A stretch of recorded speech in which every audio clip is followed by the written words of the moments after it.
Yeah, I mean, it doesn't do experimentation in the sense that we do. It doesn't run randomized controlled trials. We're not, religions aren't imaging people's brains, but they're running experiments in the messy thick of life and the joys and sorrows that all of us feel. And in some ways, there is a wisdom there, and I think it's allowed them to put together practices in more sophisticated ways than we have. So, to pick up on what Dr. Komisar said, I think belief is important, but there's a lot more that goes beyond belief, which is why these rituals do what they do. So let me give you just an example to make it concrete. So one thing we all face is issues of mourning and loss when someone dies. What is something that we all do? And it seems natural, although it's kind of strange if you think about it. When someone passes, we all eulogize them in every religion around the world. Now, if I just lost a job I loved, or if my wife, who I love, just divorced me and left me, I wouldn't want to think about how great she was or how wonderful this job I no longer have is, because it would hurt all the more. But there's wonderful research that shows reinforcing positive memories of a person who's passed, people who do that have less grief, have less rumination, have less anxiety. But then if you look at things like Shiva, right, the way it packages things together, everybody comes, right? It's a mitzvot, it's a sacred obligation. You must come, you must be there. That is providing instrumental support to individuals who are mourning. It's not having a friend on Facebook. It's not your social network size. It's showing up. That is a primary predictor of resilience in the face of grief. You cover your mirrors in the home. Why do you do that? Well, there's theological reasons, but there's scientific research that shows whatever emotion you're feeling, it's amplified when you look in the mirror. If you're feeling sad and you look in the mirror, you feel sadder. Feel happy, you feel happier.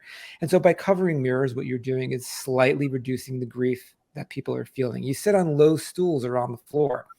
Why is that? There's a theological reason, but when you do that, after a while, your knees hurt, your back hurts, you get up, it goes away.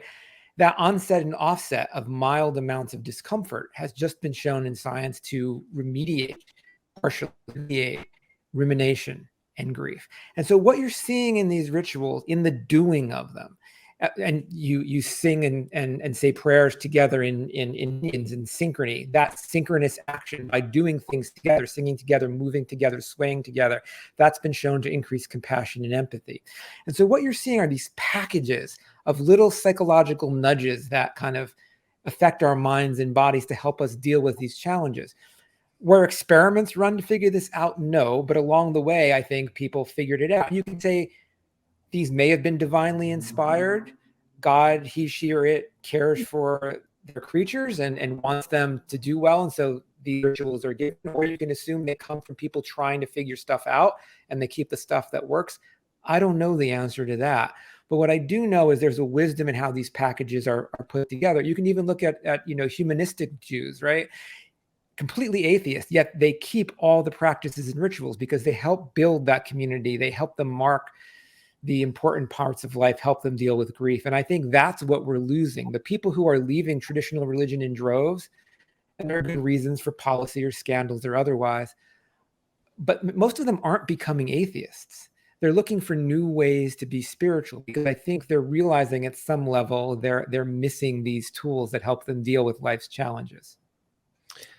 Can I just add something to that and Sure. say that Judaism, over 5,000 years of experimenting has helped us. I mean, we have such a long history of trial and error. So I think that's interesting what you said about being experimental.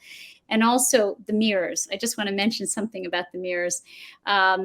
So when we're grieving, when we're feeling loss, we need to look into a human face, not into a mirror, because if we look into a mirror, we're actually mirroring ourselves, like narcissists, right? Like what at the root of the term narcissism is narcissism, the Greek myth, right? So the idea of getting trapped in your own sadness. Whereas if you look into another person's face and they reflect your sadness, then you feel comforted and you don't feel alone. So the idea with Shiva is to have people reflect your sadness with the sadness in their face, not a mirror which makes you feel alone and trapped with your own sadness. So I just wanted to add that. I thought that was interesting, what you said.